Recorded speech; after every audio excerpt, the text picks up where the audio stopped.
Hi எல்லாருக்கும் வணக்கம். So ரொம்ப யோசித்து இந்த வீடியோ போடலாமா போட வேணாமா என்ன அப்படின்ட்டு யோசித்து இந்த வீடியோ எடுத்து போஸ்ட் போடுறேன். என்ன அப்படின்னா, அட்லி வந்துட்டு அல்லு அர்ஜுனோட வந்துட்டு நெக்ஸ்ட் ப்ராஜெக்ட் பண்ணுறாரு.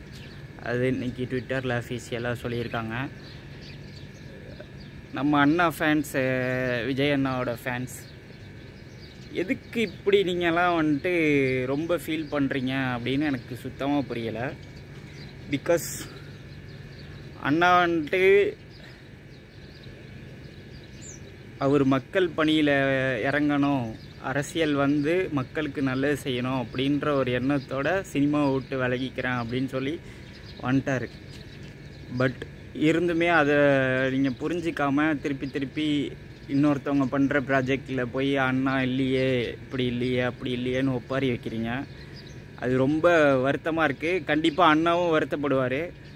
ஏன்னா இது வந்துட்டு விஜய் அண்ணாவை ஒரு ஆக்சிலேட்டட் மைண்டை உருவாக்குறதுக்கான சுச்சுவேஷனாக இருக்கும். ஓகேங்களா? நம்ம எடுத்த டிசிஷன் கரெக்டாக இல்லை தப்பா அப்படின்ட்டு அவர்கிட்ட கேள்வி கேட்டுக்கிட்டே ஓவர் திங்கிங் பண்ணுற சுச்சுவேஷனை நம்ம கொடுத்துடக்கூடாது அண்ணாவுக்கு. ஓகேங்களா? நம்ம யாரோட சித்தாந்தத்தை எதிர்த்து குரல் கொடுத்து அண்ணா அரசியலுக்கு வந்திருக்காரோ அவங்க சம்மந்தப்பட்ட ஆளுங்க கூடயே திருப்பி போய் அண்ணா படம் பண்ணணும் அப்படின்னு நீங்கள் நினைக்கிறீங்க அப்படின்னா அது எந்த விதத்தில் கரெக்டு அப்படின்றது எனக்கு சுத்தமாக புரியல. ஸோ இந்த விஷயத்தில் வந்துட்டு கண்டிப்பாக அண்ணாவுக்கு சப்போர்ட்டாக இருக்கணும். அண்ணா எடுத்த முடிவு தான் கரெக்ட். ஏன்னா விஜய் அண்ணா வந்துட்டு ஒரு விஷயத்த வந்துட்டு ரொம்ப டீப்பாக யோசித்து அந்த விஷயத்தில் இறங்கக்கூடிய ஒரு ஆள். அவர் எதையும் பற்றி யோசிக்காமல் அப்படி அரசியலுக்கு வரணும் அப்படின்றதெல்லாம் யோசிச்சிருக்க மாட்டார். திருப்பி ஏதோ ஒரு ப்ராஜெக்ட் அனௌன்ஸ்மெண்ட் வரும்போதோ இல்லை ஏதோ ஒரு 1000 கோடி அடிக்கணும், நம்ம 1500 கோடி அடிக்கணும் தமிழ் சினிமா, அதெல்லாம் யார் வேணுமோ அடிச்சுட்டு போட்டுங்க, இதுக்கப்புறம் ஒன்றும் பிரச்சனை கிடையாது. புரியுதுங்களா? ஒட்டுமொத்த தமிழ் இனமும் நல்லா இருக்கணும் அப்படிங்கிறதுக்காட்டி அண்ணா வர்றாரு. 1000 கோடி அடிக்கிறது பெரிய விஷயம் கிடையாது. இத்தனை கோடி மக்கள் நல்லா இருக்கணும் அப்படின்னு நினைக்கிறது தான் பெரிய விஷயம். ஓகேங்களா? ஸோ எல்லோரும் இந்த விஷயத்தில் அண்ணாவுக்கு சப்போர்ட்டிவாக இருங்க. ரெண்டாவது, அண்ணாக்கிட்ட நான் கேட்டுக்க வேண்டிய விஷயம் என்ன அப்படின்னு பார்த்தோம்னா, சீக்கிரமாக ஜனநாயகனோட ஷூட்டிங்கை முடிங்க அண்ணா. 2026 நீங்கள் ஒரு பெரிய எய்ம் வச்சுருக்கீங்க. சீக்கிரமாக முடிச்சுட்டு முழு நேர அரசியல்வாதியாக மாறிடுங்க. ஏன்னா நான் உங்கள்கிட்டேருந்து நிறைய விஷயம் எதிர்பார்த்தேன். பட் சம்திங் ஏதோ ஒன்று மிஸ் ஆகிற மாதிரி இருக்குது. இன்னும் கொஞ்சம் நிறைய எஃபர்ட் போடுங்க அண்ணா. மக்களோட நீங்கள் வந்துட்டு நிறைய கலந்துரையாடல்கள் பண்ணணும். நிறைய விஷயங்கள் இருக்குது. ஒவ்வொரு மாவட்டத்துலேயும் ஒவ்வொரு தொகுதியிலையும் என்னென்ன பிரச்சனைகள் இருக்குது, எப்படியெல்லாம் சரி பண்ணலாம் அப்படிங்கிறதெல்லாம் நீங்கள் யோசித்து முழு நேர அரசியல்வாதியாக மாறணும்.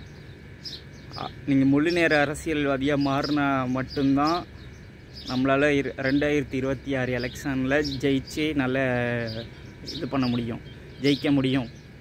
ஓகேங்களா? நான் அது உங்கள்கிட்டேருந்து நான் எதிர்பார்க்குறேன்.